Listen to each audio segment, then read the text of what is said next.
Comme nombre d'artistes de cirque, Gita Salomé s'est inventé une légende personnelle véhiculée sur de nombreuses cartes postales. Surnommée beauté bleue orientale tatouée ou polychromo-vivante, elle affirmait être égyptienne et avoir été tatouée de force par les peaux-rouges du Dakota. Ces tatouages, aux 14 tons différents, couvrant l'intégralité de son corps, auraient nécessité plus de 100 000 piqûres, toutes réalisées avec des aiguilles en or à l'aide d'un procédé électrique. En réalité, on ne connaît ni sa date de naissance, ni celle de sa mort, mais l'on sait qu'elle est née en Allemagne et qu'elle se produisait déjà beaucoup dans les années 1900.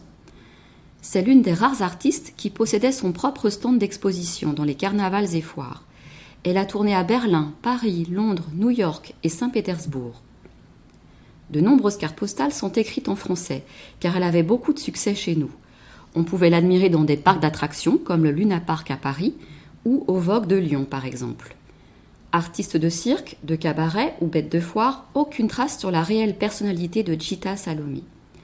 Il est donc difficile d'établir le fait qu'elle soit une artiste précurseuse de la contre-culture et du mouvement pop.